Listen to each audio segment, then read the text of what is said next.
como é que vocês estão?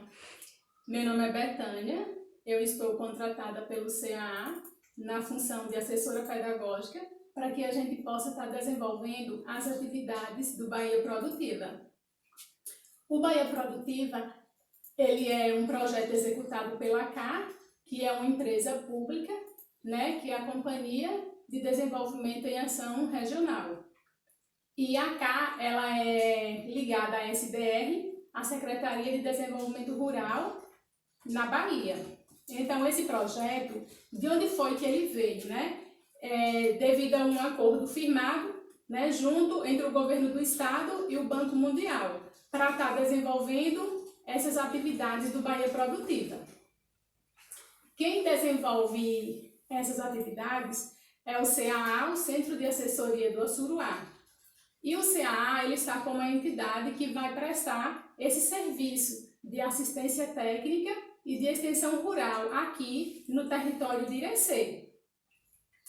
Hoje nós vamos falar um pouco sobre a cadeia da capra e ovinocultura. Nós vamos falar sobre o manejo alimentar e também um pouco sobre a conservação da caatinga aqui em nosso território. Nós nos utilizamos das seguintes referências para produzir esse material. O Manual de Caprinos e Ovinos, né, que é um material que foi desenvolvido pela Codevasf, a Companhia de Desenvolvimento do Vale do São Francisco e do Parnaíba, e também nós nos utilizamos desse material Associação Caatinga, Conheça e Preserve o Surpreendente Mundo da Caatinga. Também nos utilizamos do Manejo Nutricional de Caprinos e Ovinos, que é uma produção de Luiz Gustavo, German Garcia, Tadeu Vinhas e Diego Cabral. Também nos utilizamos da referência ABC da Agricultura Familiar, que é uma produção da Embrapa. Então, vejam as referências, né, que esse material está aí. E hoje nós vamos falar um pouco sobre a cadeia de caprinos e ovinos, mais voltada para o território de Irecê. Um abraço, muito obrigado. Qualquer dúvida, nós estamos aí.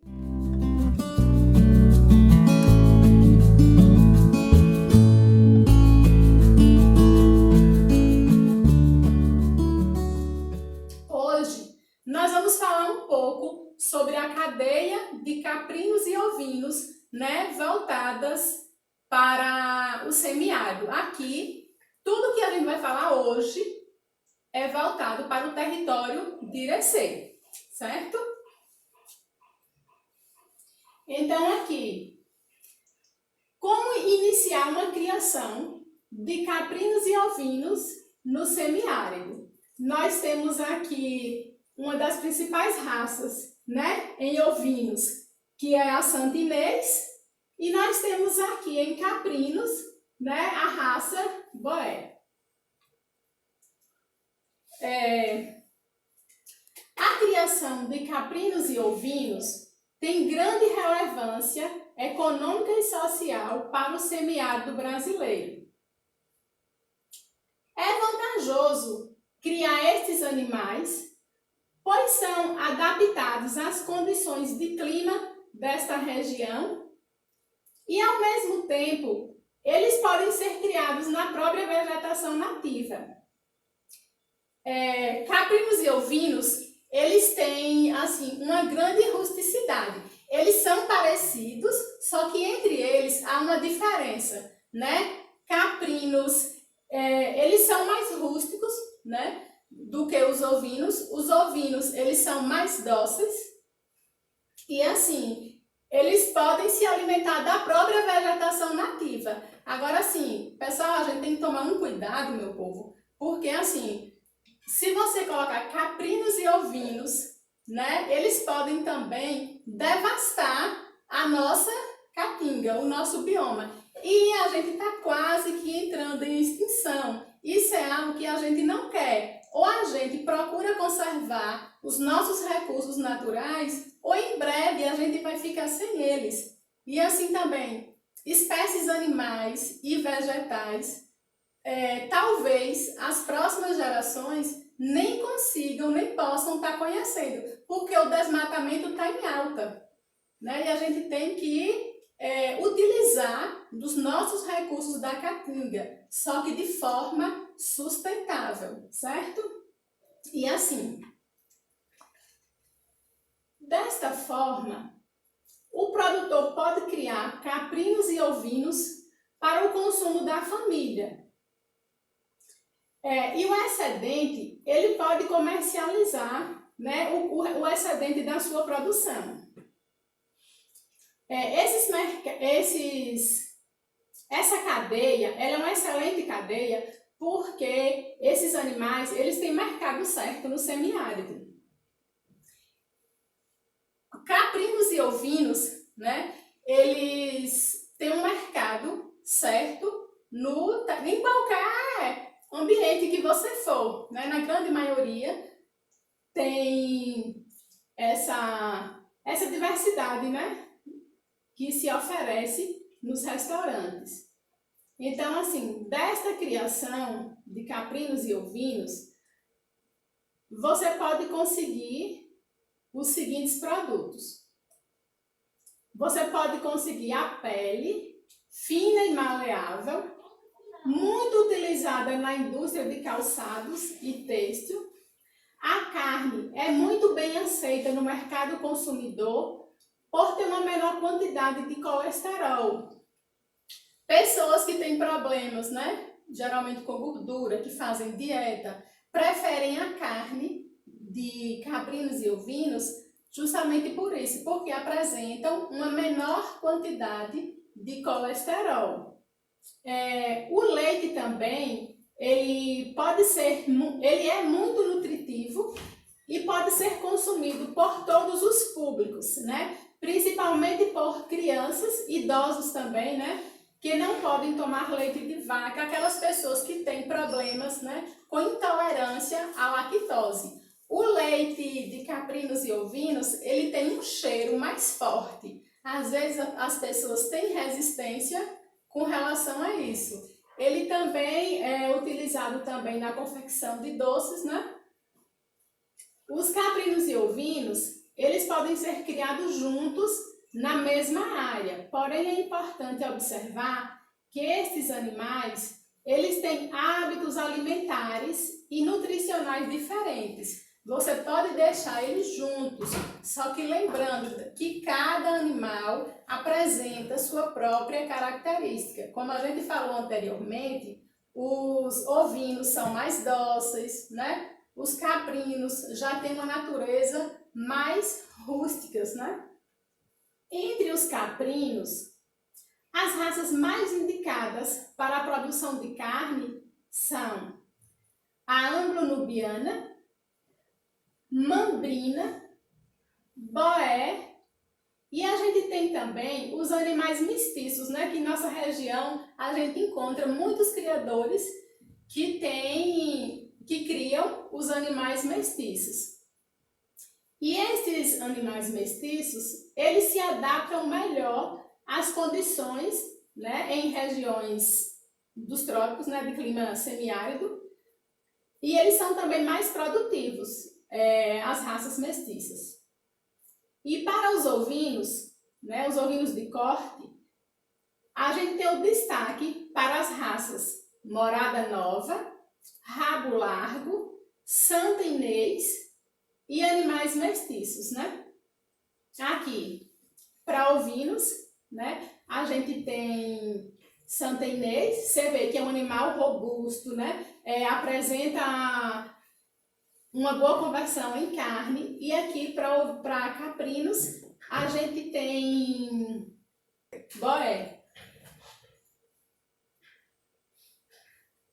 Aqui, iniciando a criação de caprinos e ovinos. Para se iniciar a criação de caprinos e ovinos, a gente tem que observar que as instalações, você não necessariamente é preciso que você vá numa casa de material de construção, né, e faça aquela compra gigantesca, gastando muito com as instalações. Gente, uma coisa muito importante, meu povo, a gente, enquanto produtor, nosso objetivo é o quê? É o criar a gente objetiva lucro, não é isso?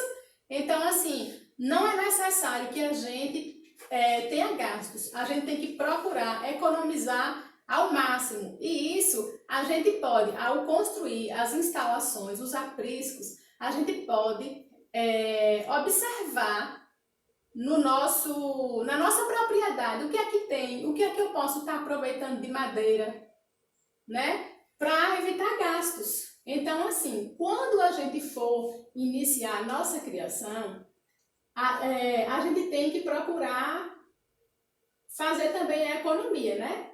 Tem que verificar as instalações, elas devem ser rústicas, funcionais, preferencialmente utilizar as madeiras existentes na região, pois os custos das instalações podem ficar muito caras se forem utilizados materiais sofisticados.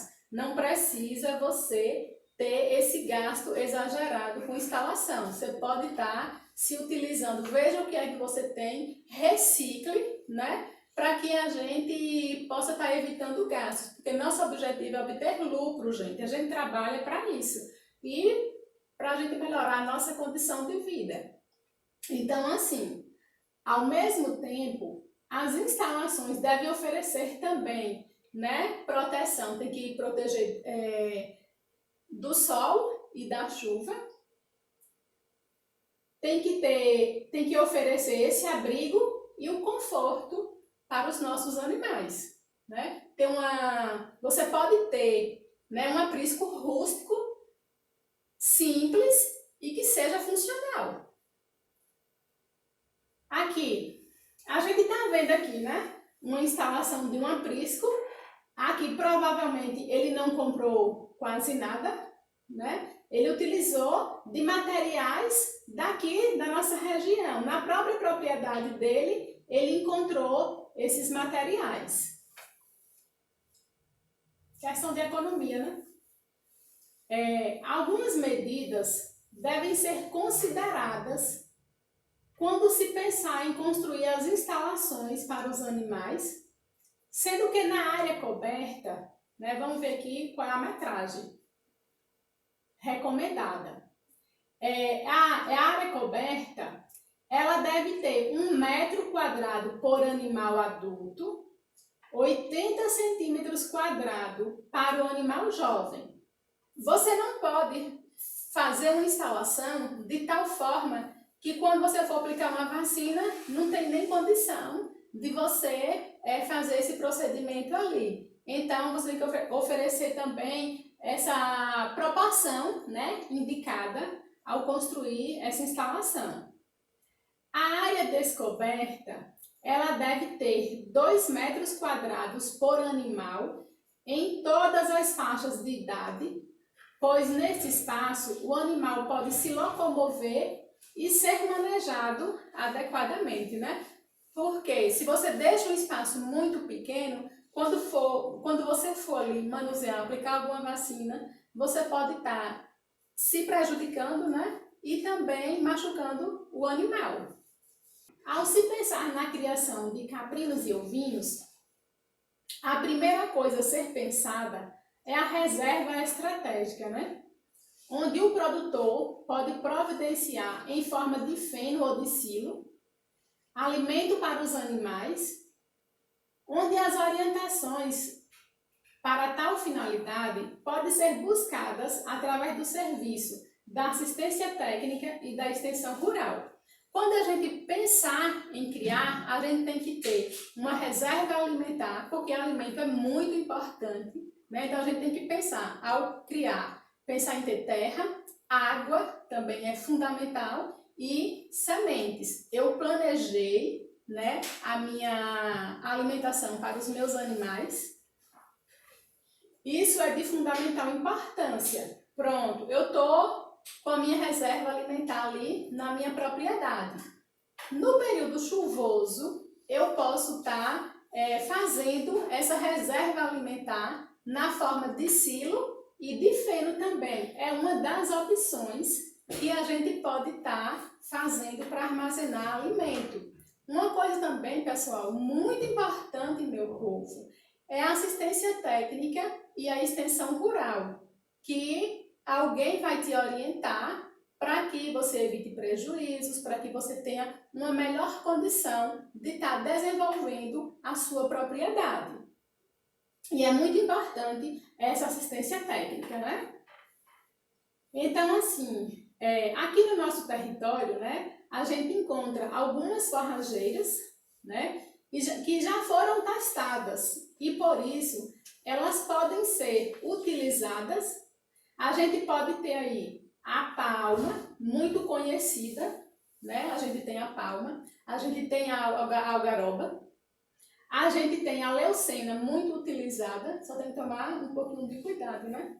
Antes de servir aos animais. Além de várias espécies de leguminosas, e a gente conta também com um grande número de gramíneas que são adaptadas ao nosso semiárido. Gente, é muito importante, meu povo, a gente fazer a nossa reserva alimentar. E aqui, no nosso território, a gente tem a caatinga, que no período chuvoso, ela apresenta uma maior quantidade, né, de alimento. Então, é interessante que no verde a gente faça essa reserva alimentar para os nossos animais, porque no período seco, né, nós já estamos agora na seca, em junho, né? Esses animais, a gente vê muito animal morrer por falta de alimento. E alimento é fundamental, né? Você quer que seu animal morra por falta de alimento? E na nossa região, a gente tem como estar armazenando esses alimentos. A caatinga, né, é a vegetação predominante no Nordeste do Brasil. Nós temos o nosso bioma, que é o único bioma que ele é 100% brasileiro, né? E assim, nesse bioma, a gente tem 9 estados, né?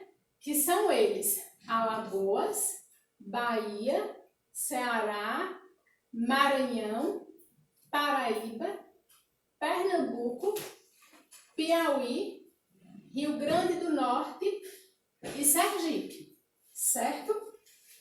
E a gente tem também o norte de Minas Gerais, né? A gente conta com 10%, né, dessa região aí de Minas Gerais. Pessoal, a gente tá na Caatinga, né? É o único bioma que ele é 100% brasileiro. A gente tem 9 estados, né, presentes com essa vegetação. Só que assim, a gente fala que a gente tem que utilizar, fazer forragem, né, de espécies da caatinga. Só que a gente pode utilizar essas plantas como reserva alimentar. Lembrando que a gente não pode, gente, estar desmatando. Aqui no nosso território, a gente tem ali em Jussara, né, que foi colocada caprinos em uma determinada área. O que foi que aconteceu? Essa área estava entrando em extinção. Então, assim, a gente deve utilizar, sim, como? De forma sustentável, né? Para que a gente não venha a entrar em extinção. E a gente corre sérios riscos de entrar em extinção caso as medidas necessárias não sejam tomadas. E assim também, a gente costuma dizer que em nossa região chove pouco, né? Geralmente, devido a essas problemáticas ambientais, ao uso intensivo da agropecuária, a gente tem em nossa região um grande número, né, de pessoas utilizando defensivos químicos. E a gente pede, a gente não está aqui para condenar, a gente está aqui para aconselhar. Nossa função aqui é educativa, é formativa, é conversar, né? Porque assim, esses agrotóxicos usados de maneira exagerada, eles vão compactar o nosso solo, vão destruir o nosso solo, né? A nossa fauna, a nossa flora e principalmente, gente, a nossa saúde. Nossa região, a gente está com um problema sério, né? Um problema muito comum, geralmente é comum em todas as famílias aqui. Problema renal, né? Problema de câncer. Isso está muito sério em nossa região. O que é que está acontecendo? Provavelmente deve ser algo comum todos. Como é que está o nosso lençol freático? Contaminado, né, gente? Devido a esse uso exagerado dos venenos, dos agrotóxicos existentes em nossa região.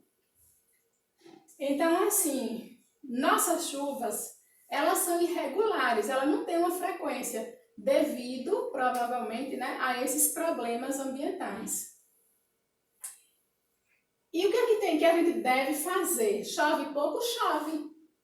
Mas assim, a gente tem que se preparar. A chuva vem? Vem. A gente sabe mais ou menos, a gente tem uma data pré-definida de quando elas vêm. O que é que a gente deve fazer? A gente deve se preparar, porque a gente mora numa região de condições climáticas complicadas. E uma das alternativas é a gente fazer o uso das tecnologias sociais. E na nossa região, nós temos uma boa quantidade, né, das cisternas. Nós temos as cisternas de produção de 52 mil litros. Elas servem para o consumo humano. Elas são... Pode passar o slide, por favor? Aqui, ó.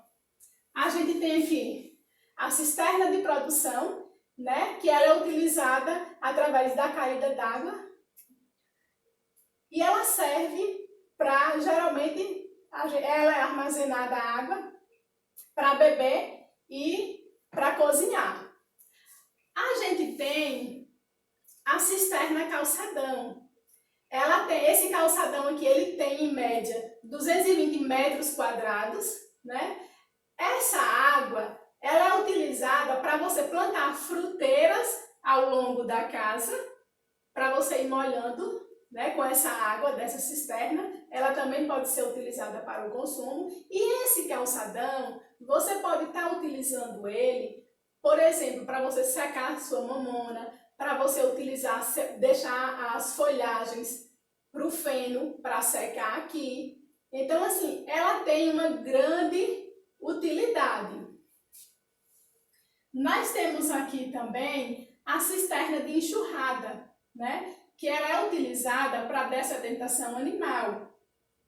A gente pode também estar utilizando, né, a água dessas cisternas para a gente estar fazendo nossas hortas. Muito importante, né, para a nossa alimentação. Primeiro, o alimento para o consumo. A questão da segurança alimentar, de um produto de qualidade, menos envenenado.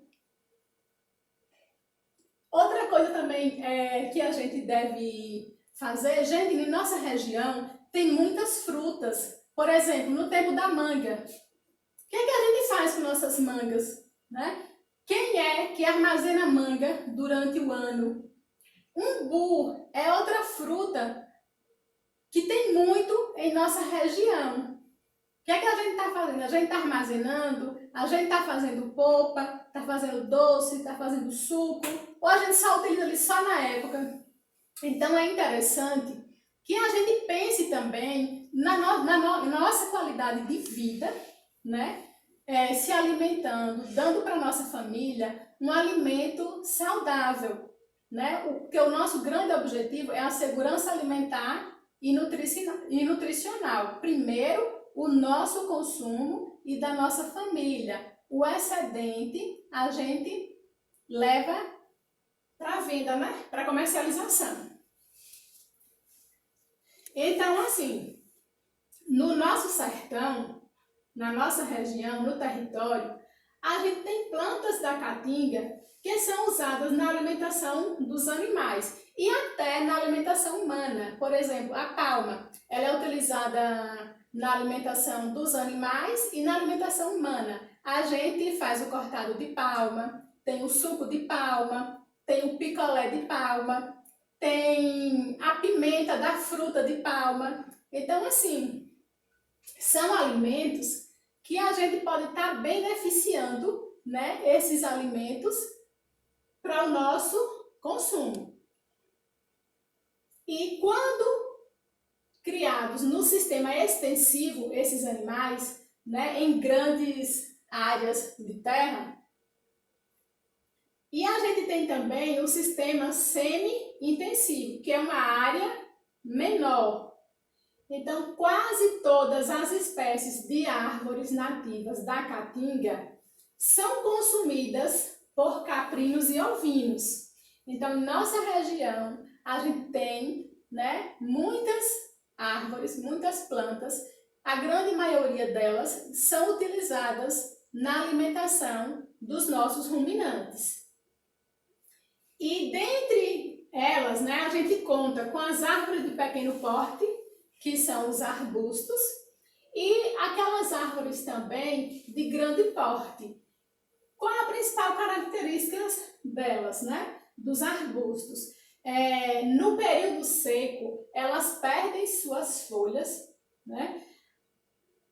É um mecanismo natural da própria natureza da planta, né? No período seco, que nossa alimentação fica mais escassa, esses arbustos, essas árvores de grande porte, elas têm essa característica natural de caírem as folhas. Para quê?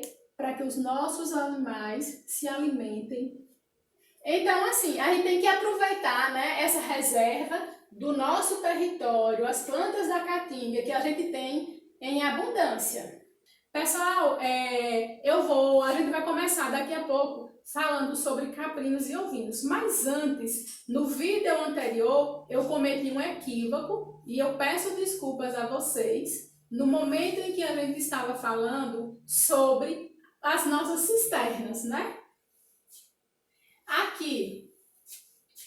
Aqui é a cisterna de produção.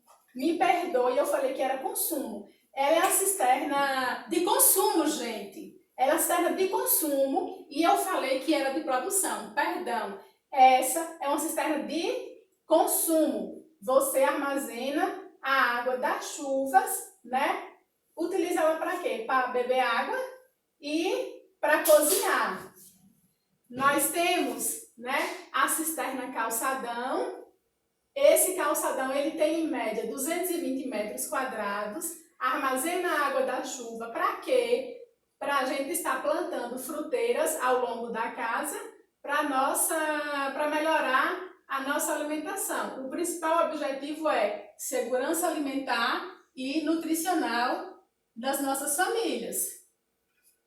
Temos também a nossa cisterna, né, de enxurrada. A gente utiliza ela para dessedentação animal e também para fruteiras também. Eu peço desculpas pelo meu equívoco novamente, certo? E nós vamos dar continuidade ao nosso assunto.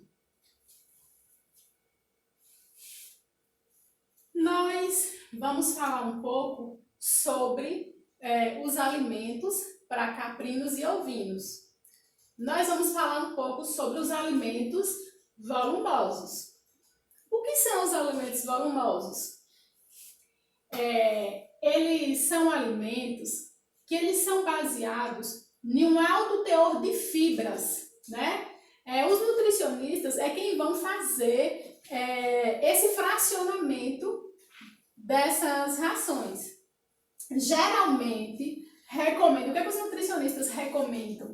Recomendam que uma alimentação com fibras, ele deve ter mais que 18% em sua composição de fibras.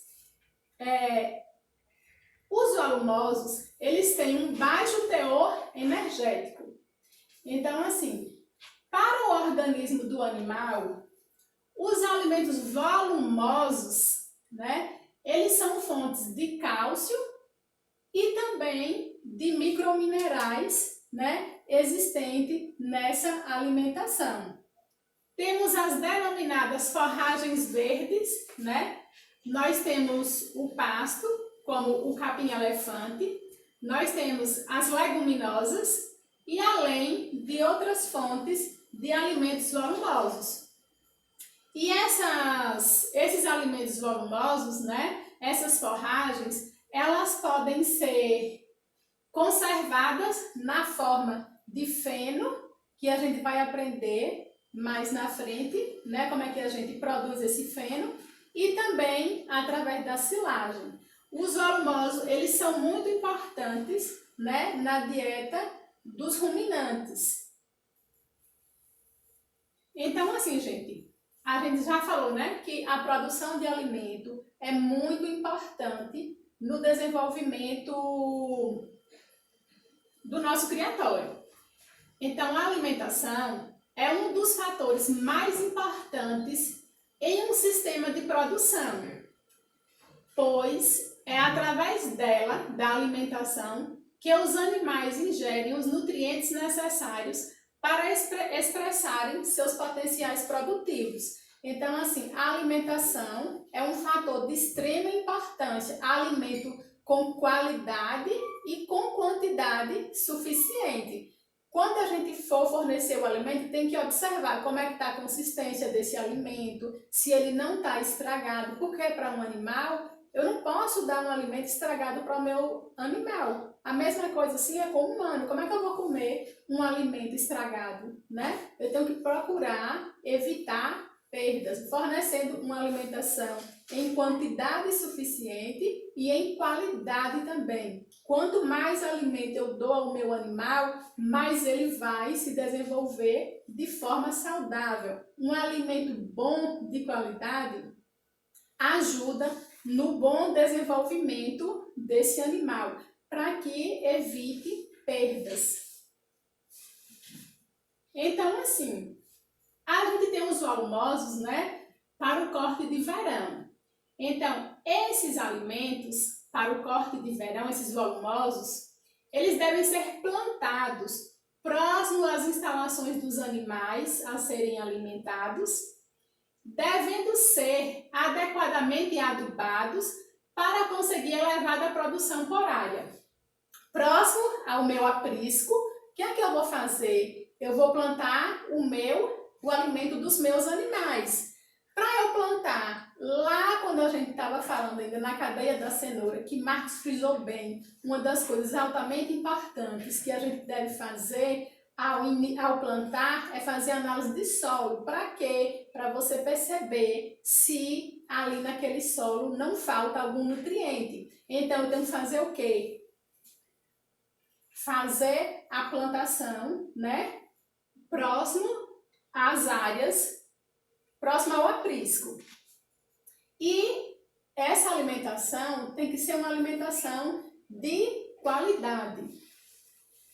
O consumo desses alimentos, eles devem atender de forma satisfatória as necessidades para que o animal venha se manter, né, com peso ideal, para que ele se desenvolva, né, de forma saudável.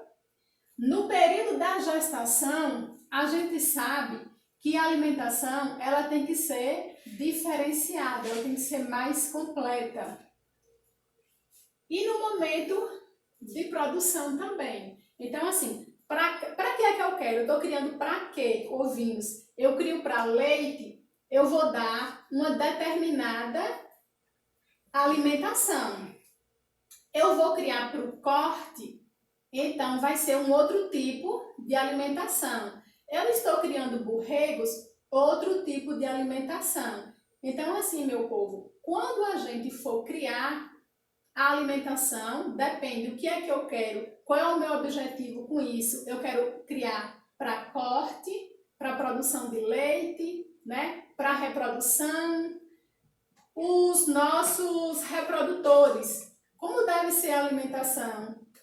Né? É igual às lactantes? Não, para cada, depende do meu objetivo. Né? Então, para cada objetivo que eu tiver, eu vou oferecer uma alimentação de forma diferenciada. A gente tem uma forragem, né, muito boa e muito presente aqui no nosso território, que é a cana-de-açúcar.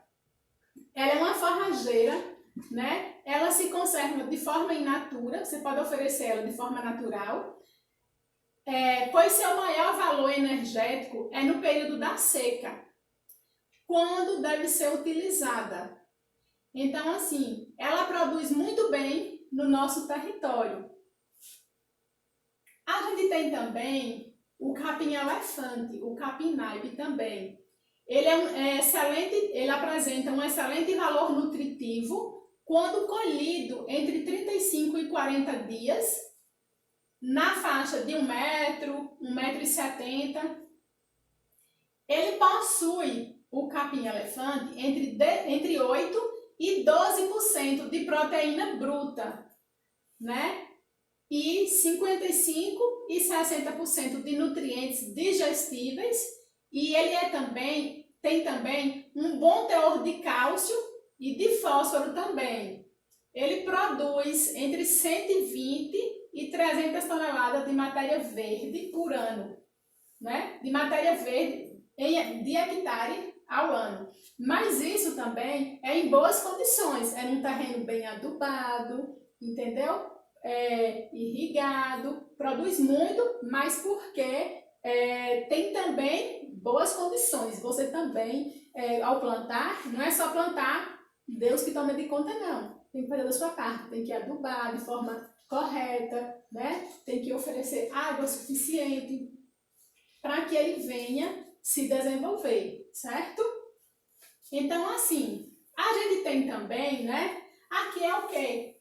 É o andu, né? Como a gente costuma, o feijão do andu, como a gente costuma dizer. É também um excelente volumoso para corte, tem uma grande quantidade de proteínas, tem também cálcio e ele é extremamente palatável, bem aceito pelos nossos caprinos.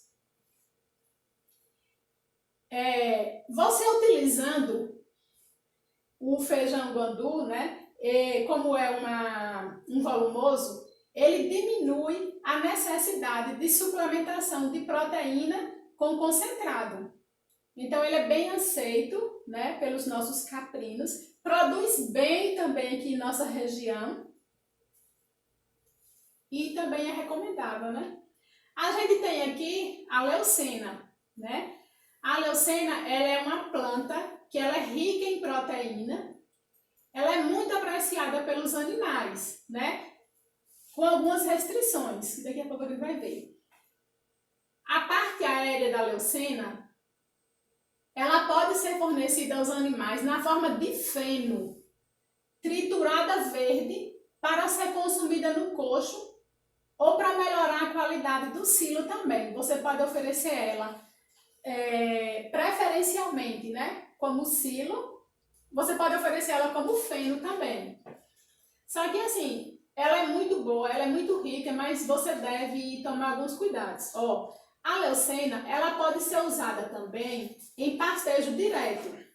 Então, assim, nesse caso, é necessário que o criador tenha muito cuidado com o manejo, pois os caprinos podem ingerir a casca das plantas e pode estar provocando sua morte. Por quê? Porque na madeira da leucena, ela possui uma substância venenosa chamada de mimosina, né? Essa mimosina, ela pode intoxicar os caprinos. Ela é muito bem aceita pelos caprinos, só que ela pode intoxicar se for consumida em dieta exclusiva também. Então, devido, né, a essa substância presente na madeira da leucena, a mimosina, você tem que tomar esse devido cuidado para os caprinos não estarem consumindo. Por isso, né, dessa mimosina, ela não pode ultrapassar também, outra coisa também importante, ela não pode ultrapassar a proporção máxima de 20% do volume total de alimentos consumidos diariamente pelos caprinos. Então, assim, é uma planta que está aí, se adaptou muito bem, né, no nosso território e é uma fonte de alimento. É ideal que no verde, principalmente como a gente chama aqui, que faça, né, esse armazenamento de leucena, porque ela dá em nossa região e ela dá em boa quantidade. A gente tem também aqui um outro tipo de forragem, né, muito boa em nossa região e ela se adapta muito bem, é a palma. Tem diversas variedades de palma, né? Então aqui, As variedades da palma forrageira cultivadas no semiárido brasileiro são de origem mexicana, né? A gente sabe que a palma, ela é de origem mexicana. São adaptadas às condições ambientais da região, ao nosso semiárido, o clima seco, né? E essas forrageiras, elas são de grande importância para o fornecimento dos nutrientes e suprimento e parte das necessidades de água dos animais no período seco do ano. Então, a palma, ela é uma excelente forragem, né, que pode ser oferecida aos nossos animais. E o ideal é você, ao oferecer palma, você dar um concentrado, por exemplo, milho, né? Fazer uma associação, fazer uma combinação. A gente tem também aqui a jitirana. Ela também se encontra no nosso território, apresenta em quantidade, né? Ela é uma ramagem também. Ela é bem apreciada, a jitirana, principalmente por caprinos, né? Ela é apresentada, é um cipó, ela produz muitas ramas, né? E floresce no final da estação chuvosa. A jitirana, ela é bem conhecida no nosso território. Ela tem também em grande quantidade no período verde, no período das chuvas, e deve ser aproveitada. E os animais apreciam suas ramas, principalmente caprinos, né? Ela é muito apreciada no período das chuvas. E as folhas, né, em forma de feno no período seco. Então, assim, é uma boa ramagem, né, que existe no nosso território. A gente deve procurar gente, fazendo essa reserva alimentar, porque nosso território tem capacidade. É aquilo que a gente falou anteriormente. A gente pode sim utilizar das plantas da caatinga como uma reserva alimentar, desde quando a gente não devassa. A gente tem que usar mais de forma sustentável as plantas da caatinga. A gente tem também, né, a jurema. Existe a jurema branca e a jurema preta. Os caprinos, né, dão preferência aos brotos e às vagens. Ela é também uma planta que ela é apreciada, né, tem grande quantidade aqui no nosso território. E ela é apreciada, a jurema, bem apreciada pelos caprinos, certo? Então, é ideal também que no período chuvoso que a gente faça armazenamento dessa planta também, que é muito importante. A gente tem também quando a gente for armazenar esses alimentos, existem algumas formas que a gente pode estar armazenando esses alimentos. Uma delas, né, é a fenação, é fazer feno. Vocês, como produtores rurais, vocês sabem fazer e fazem muito bem. O feno, né, é um processo de conservação de forragens através da desidratação ao sol. Quando a gente mostrou aquelas cisternas, né, dentre aquelas cisternas tem a cisterna calçadão, que é aquele calçadão de 220 metros quadrados. A gente pode estar colhendo, né, essas folhas da caatinga e colocar, onde é que eu vou colocar essas folhas para que ela se desidrate? Para desidratar é perder, é murchar, é perder um pouco da água. Eu posso estar colocando num local limpo, né, sem poeira, isso também é importante. De que forma que eu vou conservar essa forragem em qualquer lugar? Não, né? A alimentação tem que ter também a higiene. Então, aquela cisterna calçadão, ela é excelente também na produção de feno. Você pode estar utilizando, né, aquele calçadão de 220 metros para que você possa colocar as plantas para produzir feno, né? E ela pode ser feita, o feno ele pode ser feito de forma manual ou mecanizada. Em grandes áreas, a gente vai precisar utilizar a máquina, né? Nosso caso, geralmente, nós somos da agricultura familiar numa menor quantidade. Nem sempre é necessário a utilização de máquina, né? Aqui a gente está vendo o produtor fazendo um silo. Não precisa de um recipiente, né, para que você possa estar construindo. Esse feno, ele foi construir essa caixinha aqui, ó. Tá vendo que ela foi construída pelo produtor? Provavelmente aqui de coisas de madeira que tinha na própria propriedade, né? Ele usou da criatividade. O que é que ele fez? Ele colocou, né, essas plantas aqui para secarem e agora ele está aqui encaixotando, né? Olha aqui o feno.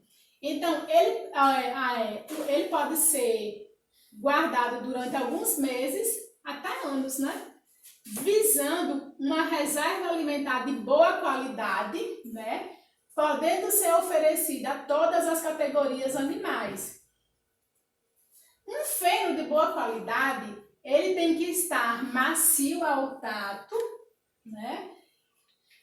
Ter mais de 10% de proteína bruta. No slide anterior, a gente viu que o autor recomenda na faixa de 18%, mas isso é variável, né? Então, o feno é uma das formas de reserva alimentar que você pode estar fazendo para no período seco você oferecer aos seus animais. Uma outra forma que você pode estar fazendo é o silo, né? É uma das práticas mais antigas existentes na humanidade no que se refere à conservação de alimentos do rebanho. O silo é o material resultante de um processo feito de plantas verdes ou suculentas. Você está vendo aqui, né? O homem colocou aqui num tonel e ele está compactando, né? Ele está diminuindo esse volume. Ele está armazenando aqui esse silo. Uma outra forma de você também fazer silo é através dos grãos. E aqui em nossa região, a gente pode estar fazendo o silo de milho, né? Inclusive, esse ano, pelo visto, né? Tomara que isso aconteça de verdade, a gente vai ter uma grande produção de milho em nossa região. Tá bem promissor, pelo que a gente ouve falar nas conversas por aí, é que na região a gente vai ter uma boa quantidade de milho. Então, utilize também para estar guardando esse milho para no período seco, em forma de silo, né? Então, assim, como é que a gente faz? Você corta essas plantas, deixa murchar, em média 1 dia, 2, né? Depois você tritura ela na máquina forrageira. Depois de triturada, né, em cortes pequenos, você coloca ela num tambor, né, ou faz uma vala no chão também. É muito comum você fazer o silo aqui na nossa região. Abre uma vala, né, coloca uma lona, coloca o alimento para que haja a fermentação dos açúcares da planta, né, e que reduz também a sua acidez. Uma outra forma também de você fazer silo, né, é através de grãos. E aqui em nossa região, né, o grão que a gente tem em maior quantidade e que é feito silo é o milho também, né? Ele é muito rico quanto ao seu valor proteico, ele tem proteína. Ele apresenta um alto teor de açúcar, além de ser altamente palatável por todo o rebanho, né? Você pode oferecer o milho, né, na forma o grão, você pode oferecer o milho também na forma de silo. Ele é muito nutritivo, tem uma boa quantidade de proteínas e ele é muito aceito pelo nosso rebanho, é extremamente palatável. Aqui a gente tem, né, aqui, né, a máquina triturando, né, a forragem para ser feito o silo. Aqui são, né, as diversas formas e tamanhos de você estar armazenando o silo, né? Você tem que tomar cuidado com os silos para que você não deixe aqui furar algo nesse sentido. Para esse saco, por exemplo, não ter algum furo aqui e entrar em contato com o ar e proliferar, né? Vírus, fungos, bactérias. Tem que proteger também contra os roedores, ratos, principalmente, né? A gente tem que tomar esse cuidado para quando a gente for fornecer essa alimentação, que seja uma alimentação limpa, pura, saudável, nutritiva. A gente tem também, né, os concentrados. E o que são os concentrados? São alimentos de elevado teor energético. Aqui na nossa região, nossos beneficiários utilizam muito a soja. Não é uma cultura aqui da nossa região a soja, mas ela tem um elevado teor nutritivo de energéticos.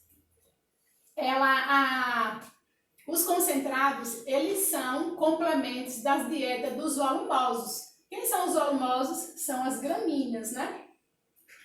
E assim, o consumo de alimentos, eles devem atender de forma satisfatória as necessidades de manutenção do animal, do desenvolvimento, da gestação e também do período reprodutivo. Então, em todos os períodos, em todas as fases do animal, você deve fornecer uma boa quantidade de alimento, né, de forma que venha atender às necessidades de cada animal. A gente tem aqui, ó, os concentrados e os volumosos. Os volumosos, eles são necessários para o perfeito funcionamento do rumen do animal e eles são necessários também para o fornecimento de nutrientes de forma mais econômica que os concentrados. Então, assim, os volumosos, a gente pode dizer, dar exemplos de volumosos, as forragens, né, frescas ou conservadas, e uma forma também de oferecer alimentos volumosos, né, são as palhas dos restos de culturas também. Os nossos caprinos e ovinos, né, eles selecionam alimentos concentrados, né? Eles não aceitam, gente, uma grande quantidade de fibra, né? Uma grande quantidade de gramas, de gramíneas nas dietas. Por quê? Porque essas gramíneas, elas vão oferecer, né, lá no estômago do animal, tem uma grande quantidade de bactérias. E aí, se você oferecer somente gramíneas, o rumen, né, ele vai inchar, vai causar um acúmulo de gases, né, que vai gerar o que se chama de timpanismo ruminal, né, que é conhecido como empanzinamento, meteorismo ruminal, que é uma doença comum em animais ruminantes, e essa doença, esse timpanismo, ele se caracteriza pela distensão acentuada do rumen e do retículo. Então, assim, ele come somente gramíneas. Aí o estômago do animal vai inchando, né? Ele procura espaço e não encontra esse espaço. Essa distensão ele vai inchando, né? Vai aumentando de volume. O rumen e o retículo vão aumentando de volume. O rumen e o retículo são compartimentos do estômago dos ruminantes. E esse inchaço, né, é causado pelo acúmulo excessivo de gases provenientes dessa fermentação ruminal e pela incapacidade do animal em expulsar os gases produzidos através de mecanismos fisiológicos normais que acarretam um quadro de dificuldade respiratória e circulatória. Com isso, vai gerar uma asfixia, a falta de ar e até mesmo a morte do animal. Esse timpanismo, né? Quando o produtor oferece somente fibra ao animal, esse estômago, né, ele vai crescendo de tal forma que vai acumulando ali diversos gases. Ele fica inchado, né, fica com o estômago totalmente inchado, e aí o organismo do animal não consegue fazer essa digestão para liberar e fica cheio, o estômago fica cheio de gases. Muitas vezes, o que é que tem que fazer? Colocar uma sonda, né, no animal para que você libere esses gases. Em alguns casos, isso não é possível. Aí, o que é que tem que fazer? Às vezes isso não é possível e pode vir essa dificuldade, pode aumentar, né, a dificuldade respiratória, a circulação também vai ser comprometida, o animal vai ficar sem ar e às vezes até morrer. Esse timpanismo também, ele acontece muito em cabritos, quando você oferece uma grande quantidade de leite. Essas bactérias vão se acumular ali no estômago do animal. Por isso que em cabritos você tem que dar gramíneas, que é o volumoso, e tem que dar também concentrado, para que esse estômago desse animal vá se formando com esses nutrientes. Então, assim, a nutrição é muito importante, né? E o que é nutrir? É você fornecer todos os nutrientes em quantidades e proporções adequadas para atender às necessidades de cada animal. E esses nutrientes, eles podem ser classificados em 5 tipos. A gente tem os carboidratos, as proteínas, os lipídios, as vitaminas e os minerais, que são altamente importantes para os ruminantes. Nós temos aqui os carboidratos, né? O que são os carboidratos, meu povo? Os carboidratos são as principais fontes de energia na alimentação dos ruminantes. Eles vão dar energia para que o animal se locomova, para que ele se desenvolva. E dentre a classificação de carboidratos, nós temos 2 tipos de carboidratos. Quais são esses carboidratos? Nós temos os fibrosos, que eles auxiliam na manutenção das condições do pH ruminal. Eles estimulam a ruminação e, com isso, vai ter uma maior produção de saliva pelos ruminantes. No entanto, esses carboidratos, eles reduzem a síntese de proteína microbiana por possuírem menor digestibilidade e a taxa de fermentação, o que pode refletir no desempenho dos animais. É por isso que a gente falou anteriormente que a alimentação ela tem que ser fracionada, né? Você não pode dar só um tipo de alimento, tem que ser um pouco de carboidrato, um pouco de concentrado, um pouco de alimento fibroso, tem que ser balanceado, não pode ser só e somente um tipo, não pode ser somente um tipo de alimento, certo?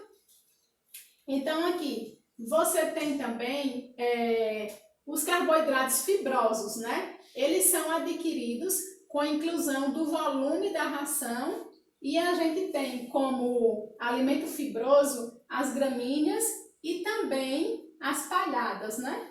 geralmente dos restos de culturas que a gente tem na nossa produção. Vamos ver agora os carboidratos não fibrosos. O que são os carboidratos não fibrosos? Eles reduzem a síntese de proteína microbiana por possuir uma menor digestibilidade e uma taxa de fermentação, o que pode refletir no desempenho dos animais. Então, os alimentos não fibrosos, eles têm, né, uma menor digestibilidade, a digestão vai ser menor quando eu ofereço somente alimentos fibrosos. E aqui, a gente tem também os alimentos não fibrosos. Dentre esses alimentos não fibrosos, a gente pode citar os concentrados energéticos, né? Os alimentos, os concentrados energéticos são os alimentos que possuem menos de 18% de fibra e menos de 20% de proteína bruta na matéria seca. Então, é por isso que essa alimentação ela tem que ser balanceada. E nós temos aqui como exemplo de não fibroso, né? De carboidrato não fibroso, nós temos o milho em grão, né? E o desintegrado com palha e sabugo. Temos também o farelo de trigo, as proteínas. O que são as proteínas, né? Elas são as principais constituintes, né, do corpo do animal. As proteínas, elas são muito importantes. E elas devem ser supridas continuamente. Sempre você deve oferecer proteína aos seus animais. Você deve fornecer proteína através de uma alimentação para o reparo e formação das células, da síntese de produtos, manutenção dos organismos e outros processos metabólicos. Então, assim, a proteína, né, ela é extremamente importante para a alimentação de caprinos, de todo o rebanho, né? Nesse caso, caprinos e ovinos. A gente tem também os lipídios, que são as famosas gorduras, né? Os lipídios são substâncias orgânicas, elas não se misturam em água, elas são fornecedoras de energia, que também exercem importantes funções no metabolismo do animal. Então, assim, a gordura, né, os lipídios, eles são necessários para o desenvolvimento dos nossos ruminantes. O objetivo das gorduras também é fornecer energia. E aqui, os lipídios, eles fornecem 2,25 vezes mais energia do que os carboidratos. Então, assim, os lipídios são muito importantes. Só que não se recomenda a utilização de mais de 7% de lipídios na dieta dos ruminantes, certo? Então, assim, ela é importante essa coisa também não pode ultrapassar apenas 7%, certo? Nós temos também as vitaminas. As vitaminas são compostos orgânicos necessários em pequenas quantidades, né? Junto com as enzimas, elas participam de muitas reações químicas no organismo do animal. São muito importantes também as vitaminas, certo? Algo extremamente importante também, meu povo, são os minerais, certo? Eles são alimentos inorgânicos, eles são encontrados na forma de sais inorgânicos. E aí, a gente dá destaque para o carbonato de cálcio, né?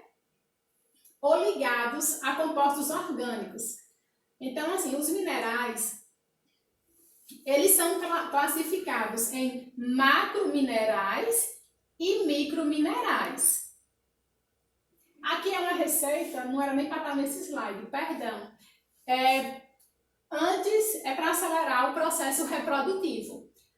É mais ou menos assim. Você coloca 80% de milho, 15% de farelo de soja e 5% de núcleo mineral, que é uma mistura de micro e macronutrientes que é para você oferecer, né, antes de colocar os animais no processo de cobertura, para antecipar o processo reprodutivo. Nós vamos falar aqui sobre os aspectos relacionados à nutrição, né? A utilização desses nutrientes difere entre animais monogástricos, que são os animais que só têm um estômago, né? Como é o caso as aves, né? E os ruminantes. Os ruminantes também só possuem um estômago, só que a diferença é que nos ruminantes esse estômago ele é dividido. Então, assim, o aparelho digestivo dos ruminantes tem como principal função digerir e absorver os alimentos e excretar os produtos não aproveitados pelo organismo. Então, assim, o aparelho digestivo ele vai fazer, né, vai absorver os alimentos que o corpo do animal necessita, ele vai capturar. Aquilo que não precisa mais vai ser excretado na forma de fezes. O aparelho digestivo dos ruminantes, ele começa desde a boca, faringe, laringe, esôfago, estômago. E o estômago dos ruminantes, ele é dividido em rumen, retículo, omaso e o abomaso. Tem também o intestino delgado, que compreende o duodeno, o jejuno e o íleo. E o intestino grosso, ele compreende o seco, o colo e o reto. Tem também as glândulas acessórias, que são as glândulas salivares, né? O pâncreas e o fígado também. Aqui a gente tem, né, o formato aqui do estômago de um ruminante. O estômago dos ruminantes é dividido em uma parte aglandular, que é o rumen, né, que é o maior de todos. Nós temos aqui o retículo, né, o omaso e o abomaso. Nós temos aqui o retículo, né? Aqui é o retículo, né? Ele é o segundo compartimento e possui livre intercâmbio, ele possui livre passagem dos conteúdos com o rumen. Eles possuem livre passagem.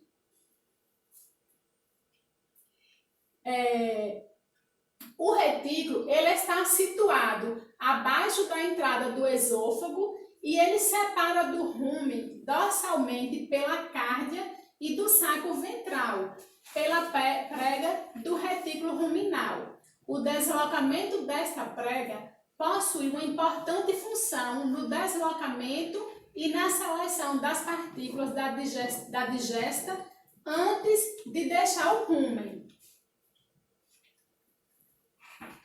Então aqui a gente tem o omaso, que é um órgão esférico. Ele é constituído de um canal omasal, de um corpo formado por muitas camadas de folhas, né? Essas folhas musculares, elas asseguram a comunicação entre o retículo e o abomaso. No omaso, ocorre a absorção de água e de minerais, geralmente o sódio e o carbonato. Então, como resultado, a água não dilui o ácido secretado pelo abomaso e os minerais podem ser reciclados pela saliva novamente. Então, no omaso, ele vai fazer uma aceleração, né? Ele vai fazer uma separação. As partículas maiores, as menores ficam embaixo, né? Para acelerar o processo digestivo.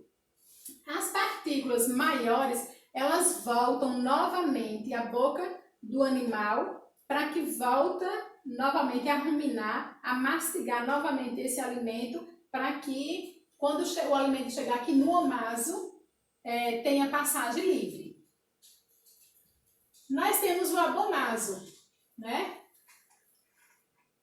Olha aqui o abomaso. Ele é um estômago verdadeiro. Ele possui uma mucosa que ela é secretora. Ela contém o ácido clorídrico e as enzimas que vão degradar, que vão digerir os alimentos em compostos que podem ser absorvidos pelas paredes do estômago e dos intestinos, né? Então, é aqui no abomaso, né, que é considerado como um estômago verdadeiro, porque é aqui no abomaso que vai acontecer a digestão de fato dos alimentos dos ruminantes. Alimentar cabras com altos níveis de produção também significa saber que esses animais apresentam hábitos alimentares característicos, com preferências definidas e grande capacidade de seleção. Então, caprinos e ovinos, né, são animais que eles têm o hábito de selecionar os alimentos. Então, aqui, com relação ao hábito alimentar, né, é classificado em 3 principais formas, né, de acordo com os hábitos alimentares. Os animais são selecionadores intermediários. Então, são aqueles capazes de uma utilização limitada dos constituintes da parede celular e que apresentam uma alta velocidade de passagem, o que permite ingerir quantidades suficientes de nutrientes facilmente fermentáveis. A ingestão excessiva de leite também pode causar o timpanismo em cabritos. Também pode ocorrer a laminite, que são as inflamações nos cascos de ovinos e caprinos. A gente, nesse momento, encerra esse vídeo por aqui e continuaremos falando ainda sobre caprinos e ovinos. Na próxima videoaula, a gente volta a falar um pouco sobre as forragens, viu?